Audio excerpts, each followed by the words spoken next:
Olá, queridos irmãos, que Deus os abençoe. Hoje nós iremos dar continuidade à nossa leitura do Manual de Teologia e Eclesiologia de John Ledley Degg, Manual de Teologia e Eclesiologia. São 2 livros, essa obra magnífica. São 2 livros que contêm, são 2 exemplares que contêm 8 livros, os quais nós iremos estar lendo aí um livro por dia, ok? Ou seja, um capítulo por dia. O primeiro livro é o Estudo da Verdade Religiosa. O segundo é Doutrina Concernente a Deus. O terceiro livro é Doutrina Concernente à Vontade e às Obras de Deus. O quarto livro, Doutrina Concernente à Queda e ao Estado Atual do Homem.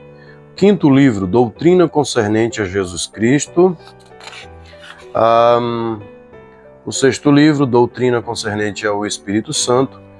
O sétimo livro, A Graça Divina. E o oitavo livro, Doutrina Concernente ao Mundo, ok? Bom, nós lemos o capítulo 1 e hoje nós estaremos aí lendo o segundo capítulo do primeiro livro, desse box maravilhoso. O primeiro capítulo nós lemos a obrigação.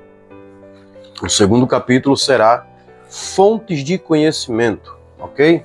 Eu convido você a estar orando junto comigo agora e pedindo ao nosso querido Deus para que Ele possa nos dar discernimento e sabedoria para que possamos estar absorvendo o máximo que pudermos dessa obra maravilhosa. Amém? Curve sua cabeça, feche seus olhos e ore junto comigo. Santo Deus e eterno Pai, mais uma vez estou aqui, Senhor, para ler essa obra maravilhosa que eu creio, meu Deus, que o Senhor usou o teu servo para que pudesse, meu Deus, escrever esse material maravilhoso no qual tem ajudado tantas pessoas, meu Deus, de séculos para cá. E eu acredito, meu Deus, que continuará ajudando, Senhor. Que nós possamos estar sempre buscando ler bons livros de grandes homens escolhidos por Ti, Senhor. Em nome de Jesus, que nós possamos estar sempre compreendendo que a nossa única regra de prática e fé é a Tua palavra, a Bíblia Sagrada, mas que possamos, meu Deus, estar sempre buscando ler bons livros que sejam coerentes com a Tua palavra. Em nome de Jesus eu te peço, abençoe e protege todos aqueles que estão me ouvindo e me ouvindo, me vendo e me ouvindo agora, Senhor. Em nome de Jesus eu te agradeço, hoje, amanhã e sempre. Amém. Glória a Deus. Vamos lá. Capítulo 2, Fontes de Conhecimento. Começa assim: encontramo-nos em um mundo onde não temos moradia permanente. Dispomos dentro e fora de nós de provas e avisos que os nossos supremos interesses se fixam em uma outra existência e de que a nossa principal atividade neste mundo consiste em nos prepararmos para o estado futuro, no qual brevemente ingressaremos. Carecemos de informações referentes àquele mundo invisível e ao correto método de nos prepararmos para ele. Nenhum outro conhecimento é tão importante para nós quanto esse. Porventura, não disporíamos de meios para adquirir tal conhecimento? Para nossa orientação, quanto às coisas deste mundo foram tomadas todas as providências, temos olhos e o mundo onde fomos colocados fornece a luz necessária para tornar os nossos olhos úteis na orientação dos nossos passos. Possuímos compreensão e foram-nos presenteados os meios de conhecimento, mediante os quais podemos selecionar os objetos que estivermos procurando, bem como os melhores meios para sua obtenção. Assim sendo, podemos concluir que deve existir algum meio de conhecimento acerca dos nossos mais altos interesses.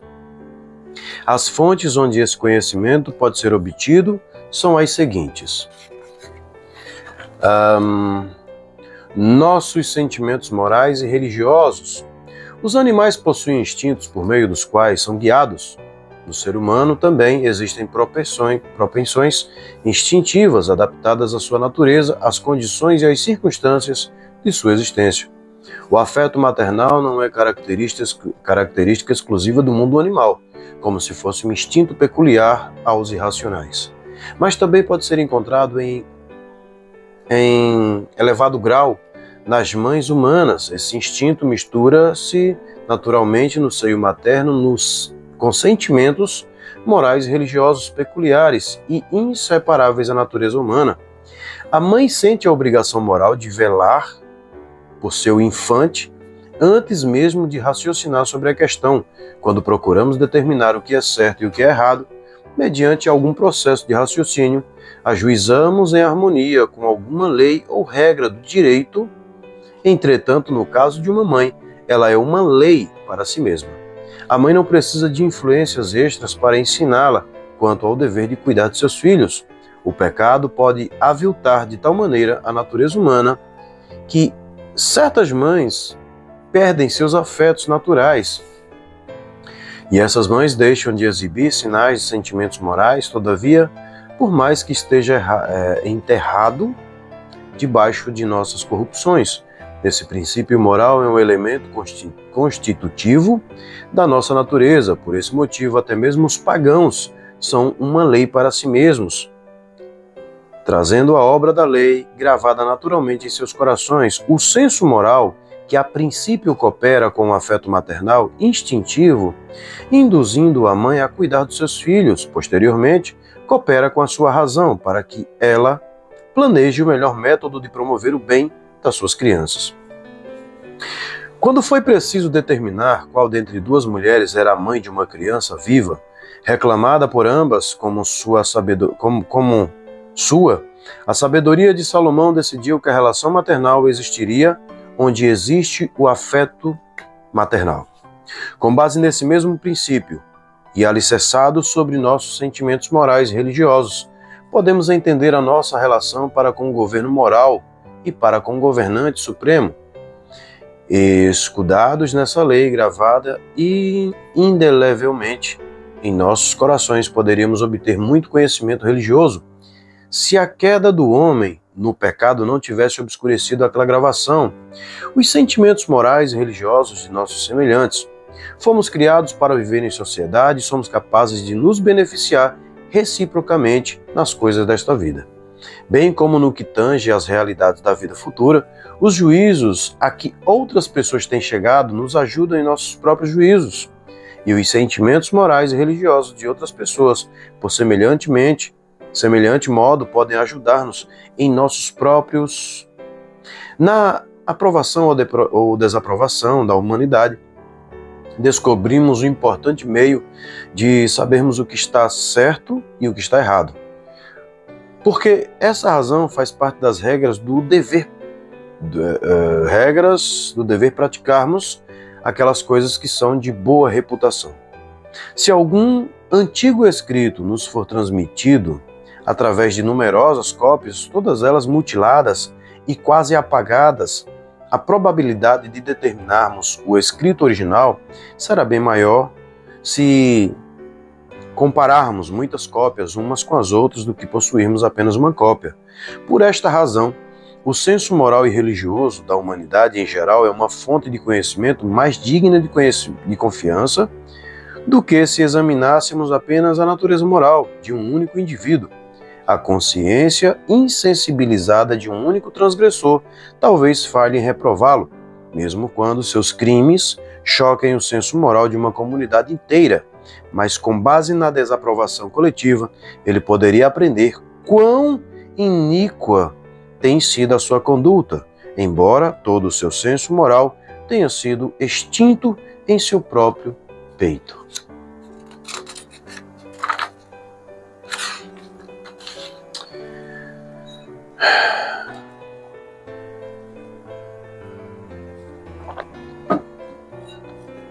Ao examinar essa fonte de conhecimento, notamos o consenso da humanidade em geral. Deus existe, ele deve ser adorado, há uma diferença entre a virtude e o vício.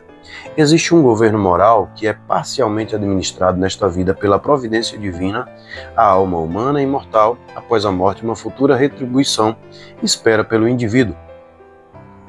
Essas verdades religiosas aparecem na história da humanidade a despeito de toda a corrupção que as tem encoberto e obscurecido.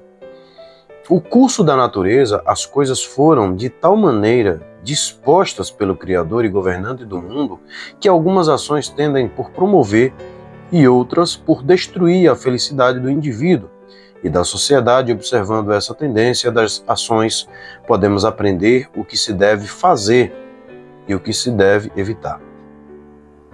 Deus estabeleceu a natureza das coisas, e a voz da natureza é a voz de Deus. A consciência é Deus falando dentro de nós.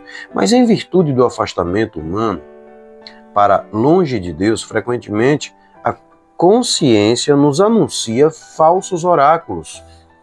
Por conseguinte, fazemos bem em voltar a atenção para a voz de Deus, que nos fala mediante a natureza universal. A tendência dos vícios é produzir a miséria, isto é patente a todos quanto observam o curso das coisas ao seu redor. Os alcoólatras e os viciados no jogo acabam na pobreza, arruinando as suas famílias, estragando a sua saúde, finalmente atirando-se precocemente no sepulcro. Por meios violentos ou por mãos suicidas, crimes de todas as espécies, por meios violentos ou por mãos suicidas, exibem suas tendências perniciosas em milhares de formas diferentes, e nesse arranjo podemos ver claramente o governo moral de Deus. A conduta por ele aprovada é indicada pelo dedo de sua providência.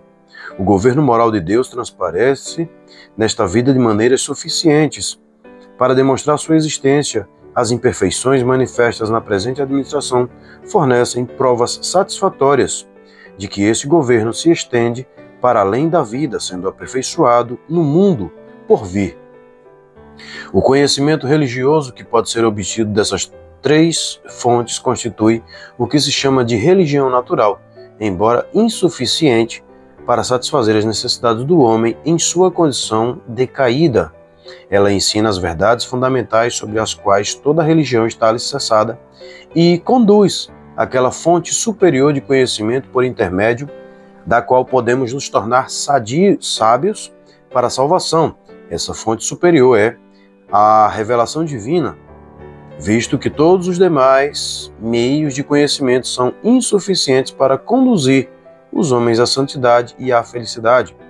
Deus agradou-se em fazer conhecida a sua vontade mediante uma revelação especial, e isso em virtude de sua compaixão pela nossa raça. Além da voz divina que se faz ouvir na consciência e na natureza, Deus profere a sua voz desde os céus. Na antiguidade, essa revelação era feita através dos profetas que foram comissionados para falarem aos homens em nome do Senhor. Posteriormente, através do Filho de Deus, que desceu do céu para nós, que vivemos nestes últimos dias, Deus fala por meio de sua palavra, escrita a Bíblia, que é o perfeito manancial do conhecimento religioso como padrão infalível da verdade religiosa. A Bíblia se divide em duas porções. Número 1, o Antigo Testamento, ou Escrituras Hebraicas. Esse é o volume cuidadosamente preservado pelos judeus espalhados pelo mundo inteiro, os quais consideram sagrado como uma revelação de Deus. Número 2, o Novo Testamento, que consiste em vários escritos criteriosamente preservados pelos cristãos de séculos passados e que agora consideramos como revelação dada por Deus através dos seguidores mediantes de Jesus Cristo.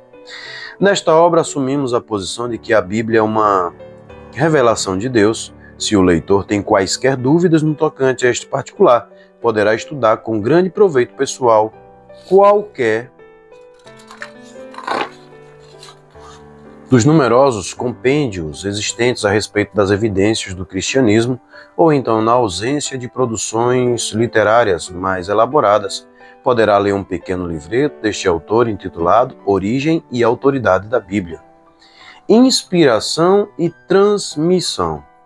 Embora seja uma revelação de Deus, a Bíblia não veio diretamente dele para nós, os leitores, mas foi recebida através da intermediação humana. É uma questão importante.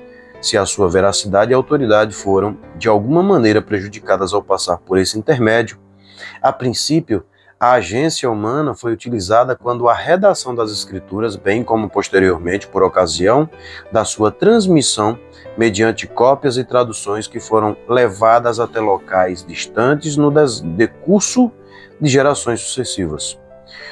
Os homens que originalmente redigiram as Escrituras Sagradas realizaram a sua obra sob a influência do Espírito Santo. Tão grande foi e extensa dessa influência que, uma vez saída das mãos deles, tais escritos foram declarados como outorgados por divina inspiração. Foi por isso que Paulo disse, referindo-se especialmente ao Antigo Testamento: toda a Escritura é inspirada por Deus e útil, a fim de que o homem de Deus seja perfeito e perfeitamente habilitado para toda boa obra. 2 Timóteo, capítulo 3, versículos 16 e 17. Embora Moisés e os profetas tivessem se ocupado do trabalho de escrita, é afirmado que tudo foi conferido por Deus. A perfeição atribuída a esses escritos demonstra que eles não sofreram qualquer prejuízo por causa da instrumentalidade humana que Deus escolheu empregar. Jesus Cristo referiu-se às Escrituras hebraicas como a Palavra de Deus, em Marcos 7, versículo 13. O escritor de Hebreus expõe o que foi dito pelos profetas como afirmações divinas. Hebreus 1:1. Pedro atribuiu aos escritos de Paulo idêntica autoridade àquela possuída pelas escritas do Antigo Testamento. 2 Pedro 3,16. Paulo também reivindicou igual autoridade para que ele dizia e escrevia. 1 Coríntios 14:37. Cristo prometeu aos seus apóstolos que, após a sua partida deste mundo, eles receberiam o dom do Espírito Santo, descrevendo o efeito de sua influência sobre eles, com estas palavras: visto que não sois vós o que falais, mas o Espírito de vós. Pai é quem fala em vós. Mateus 10, 20. Esse dom do Espírito Santo foi derramado sobre os cristãos convertidos no dia de Pentecostes. Essa grande realidade foi confirmada pelo poder que eles receberam de falar em línguas e de operar milagres. Alicerçados nesses informes, aprendemos que tudo quanto foi dito e escrito através da inspiração divina é revestido de elevadíssima autoridade, como se tivesse procedido diretamente de Deus, sem o uso da instrumentalidade humana. Quando Pedro disse ao aleijado, em nome de Jesus Cristo Nazareno, anda, em Atos 3, versículo 6, a voz que falou era a de Pedro e o poder que restaurou os membros do coxo foi o de Deus. As palavras, embora saída dos lábios do apóstolo, foram proferidas sob influência divina, porque de outro modo o poder divino não as teria acompanhado. Por semelhante modo, o evangelho recebido dos lábios dos apóstolos foi acolhido não como palavras de homens, e sim como em verdade é a palavra de Deus.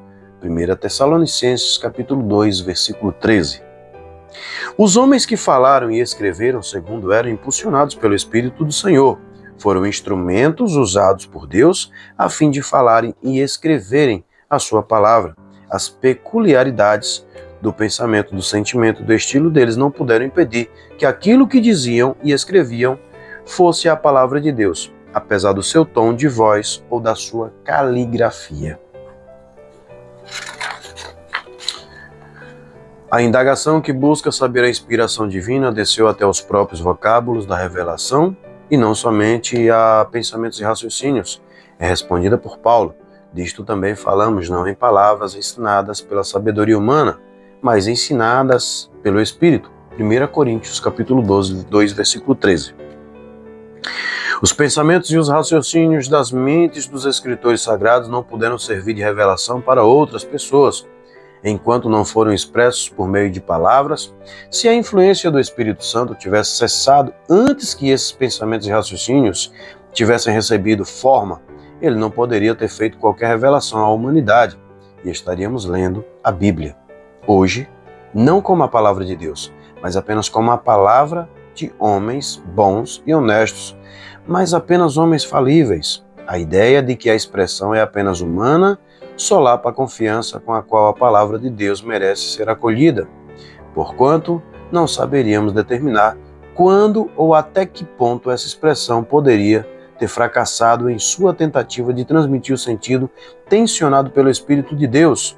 não mais se poderia garantir que as Escrituras são a tanto mais confirmada a palavra profética, 2 Pedro capítulo 1, versículo 19, a qual não pode falhar, João 10:35, nem que as coisas que foram escritas são mandamentos do Senhor, 1 Coríntios 14:37. A doutrina da inspiração plena da Bíblia, quando devidamente compreendida, não subentende que o Espírito Santo tivesse empregado os escritores sagrados como meros instrumentos inconscientes. Pelo contrário, afirma que a memória deles e as suas faculdades foram utilizadas na execução da obra tanto quanto as suas mãos o foram, embora insistindo que essas mãos, por certo, também foram controladas pelo guia infalível. Essa doutrina também não dá a entender que o Espírito Santo seja o autor original de cada vocábulo existente no volume sagrado. Ali estão registradas as declarações de Satanás, bem como as palavras do orador Tertulo, e isso com toda fidelidade. No entanto, o Espírito Santo não foi o autor dessas afirmativas. Em 1 Coríntios 7, Paulo distingue entre aquilo que ele mesmo transmitiu como mandamentos dados pelo Senhor e aquilo que ele disse sem dispor de nenhum mandamento. À primeira vista, poderia parecer que Paulo repudiava a inspiração divina no caso de suas declarações pessoais. Porém, mesmo que admitamos que essas coisas eram questões próprias do conselho humano, sem a autoridade divina, não se pode concluir disso que os escritos que contêm os pareceres do apóstolo não eram inspirados. A palavra inspirada, que registra as afirmações de Satanás e de Tertulo, pode registrar o prudente conselho de um sábio apóstolo, mesmo quando esse conselho não tenha sido dado com a plena chancela da autoridade divina. No entanto, quando se referiu ao seu conselho, Paulo declarou: "E penso que também eu tenho o Espírito de Deus", no versículo 40.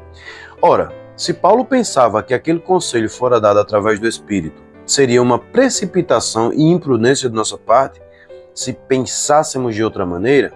Não devemos entender a palavra usada por Paulo, penso, como se desse a entender que havia alguma dúvida na mente do apóstolo, nem precisamos tolerar qualquer dúvida de que o conselho que ele havia dado fora proferido sob o impulso da sabedoria que vem do alto.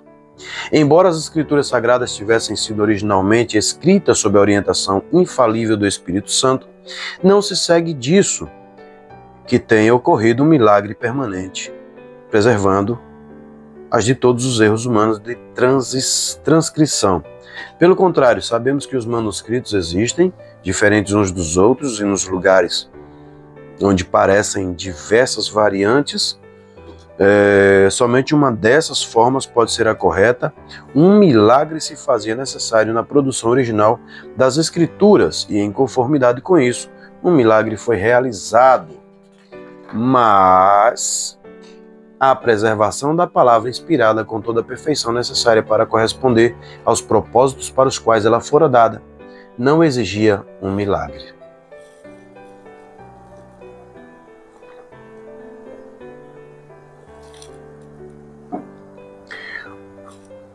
Esse aspecto ao encargo da providência divina, a providência que tem preservado os oráculos divinos, tem sido especial e notável. A princípio, as Sagradas Escrituras foram entregues à guarda dos judeus, os quais exerceram o máximo cuidado na sua preservação e transmissão correta. Depois disso, foram acrescentadas as Escrituras cristãs e cópias manuscritas multiplicaram-se extraordinariamente. Muitas versões foram preparadas para outros idiomas. Inúmeras citações foram feitas pelos primeiros pais da Igreja.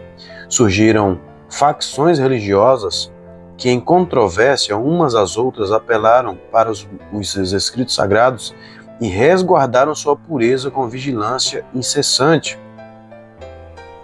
A consequência é que, embora as variações textuais encontradas nos manuscritos existentes sejam numerosas, podemos em cada caso determinar-lhes forma correta, pelo menos na proporção necessária para confirmar nossa fé ou para orientar-nos em nossa prática. Em cada particularidade importante, mas, afinal de contas, essas cópias diferem tão pouco umas das outras que essas minúsculas diferenças, quando contrastadas, tomam ainda mais impressionante a harmonia geral que entre elas existe, podendo-se mesmo dizer que isso serve praticamente para aumentar e não para servir de empecilho para a nossa confiança na exatidão geral dessas cópias. Os mais extremos desvios que figuram nessas cópias não alteram em coisa alguma a diferença da linha da verdade, e mesmo parecendo que, em alguns pontos particulares, essa linha se alarga um pouco ainda, assim a vereda que se estende entre os pontos mais afastados é por demais estreita para permitir qualquer desvio de nossa parte. Da maneira que as Escrituras Sagradas, embora registradas por mãos falíveis, são suficientes para a nossa orientação no exame das verdades divinas, as traduções, embora preparadas por mãos não inspiradas, são suficientes para aqueles que não têm acesso aos originais inspirados. Homens de pouca instrução não serão responsabilizados por qualquer grau de luz que ultrapasse aquilo que lhes foi outorgado à benevolência de Deus ao conceder-nos a revelação escrita. Não dotou a todos com o dom da interpretação de línguas, quando este dom foi miraculosamente proporcionado. Na antiguidade visava a edificação de todos, e agora, quando é conferido no decurso normal da providência divina, o seu propósito continua inalterado. O Senhor considerou ser melhor e mais sábio permitir que os membros do corpo de Cristo sintam a necessidade de exercer simpatia mútua, dependendo uns dos outros em vez de ter ele propiciado cada um dom espiritual a cada indivíduo. Deus deu o conhecimento necessário para a tradução de sua palavra em um número suficiente de homens fiéis, segundo a medida do propósito de sua benevolência, a menos exata das traduções, dentre as quais são oferecidas ao povo comum, repleta de verdades divinas, as quais são aptas a tomar seus leitores sábios para a salvação. A plena convicção de que a Bíblia é a palavra de Deus necessária para infundir-nos confiança em seus ensinamentos, bem como para encher-nos de respeito quanto às suas determinações. Munidos dessa convicção, ao ler as páginas sagradas, podemos perceber claramente que Deus está falando conosco. Quando sentimos que a verdade vai tomando conta do nosso coração, compreendemos que precisamos manter relacionamento pessoal com Deus e prestar-lhe contas. Quando estudamos os preceitos da Bíblia, todas as nossas faculdades inclinam-se diante deles por sentirmos que esses preceitos exibem a indubitável vontade de nosso soberano Senhor. Quando somos animados e sustentados pelas consolações das páginas sagradas, nós as recebemos como bênçãos derramadas desde o eterno trono de Deus. A natureza e a ciência não oferecem qualquer luz que nos possa guiar em nossa busca pela bem-aventurança imortal, mas Deus nos conferiu a Bíblia para que ela nos sirva de lâmpada para os pés, para iluminar o caminho. Acolhamos essa dádiva divina com gratidão e entreguemo-nos confiadamente às orientações com que ela nos brinda. Amém. E assim nós finalizamos o capítulo 2 do livro 1, do Manual de Teologia John Ledley Day, Manual de Teologia. O 2 é Eclesiologia. Bom, chegamos aqui ao final do capítulo 1 desse livro maravilhoso. Apêndice 1, Origem e Autoridade da Bíblia. Que maravilhoso, rapaz. Que livro bom, né? É um livro tão bom que não dá vontade de parar de ler. Eu só não vou continuar porque já passa das 11 horas da noite, né? Mas como eu me comprometi em estar aqui mostrando, fazendo a minha leitura e gravando, colocando no canal, eu desejo do fundo do coração que, se você quiser ouvir, coloca o teu celular aí do lado e vai ouvindo enquanto você lava os pratos, enquanto você conserta a tua bicicleta, enquanto você está tentando tirar um cochilo, enfim. Eu desejo do fundo do coração que o bom Deus abençoe cada um de vocês que assistiram esse vídeo com muita saúde e paz. Amém? Amanhã nós estaremos aqui de volta lendo Apêndice 1, Origem e Autoridade da Bíblia, né? Que é aqui onde nós estaremos lendo o livro da verdade religiosa. Bom, deixa eu dar só uma olhada aqui que eu acho que não terminei o segundo capítulo não, viu, gente? Só um momento, tá?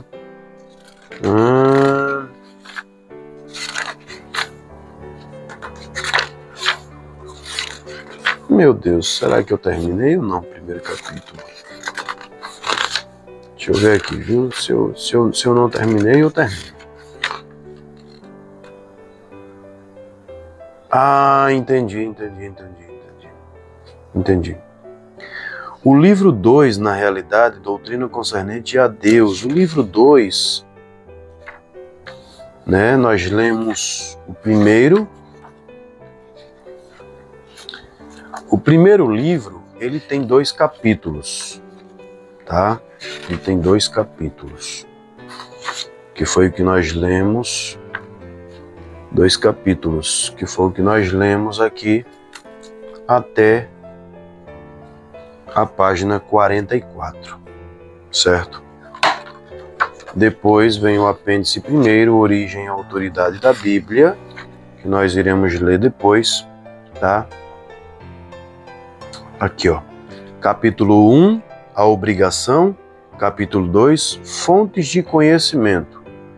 E aí depois vem inspiração e transmissão. E o apêndice 1, origem e autoridade da Bíblia. Origem e autoridade. Pronto, nós iremos ler apêndice 1, origem e autoridade da Bíblia, no próximo vídeo, ok? Eu fiquei até preocupado, eu disse, meu Deus, será que eu não terminei o segundo capítulo aqui? Mas eu terminei o segundo capítulo. E aqui nós estaremos, amanhã nós estaremos lendo aqui o apêndice 1, origem e autoridade da Bíblia, origem, autoridade. Nós estaremos finalizando o livro 1, né, o livro 1. E amanhã nós finalizando a origem e autoridade da Bíblia, origem e autoridade. Nós estaremos finalizando o livro 2, o capítulo 2 do livro 1, e depois de amanhã nós iremos começar o livro 2, doutrina concernente a Deus, amém? Então, amanhã nós estaremos lendo o apêndice 1, origem e autoridade da Bíblia. Olha isso, dá para ver. Valeu, meus queridos, que o bom Deus os abençoe com muita saúde e paz. Desejo do fundo do coração que vocês possam adquirir esse livro, esse material maravilhoso, não é? Manual de Teologia e o Manual de Eclesiologia. São 2 livros, é um box com esses 2 livros que contém 8 livros, 8 capítulos, como você desejar, ok? Que Deus os abençoe, grande abraço. Até a próxima.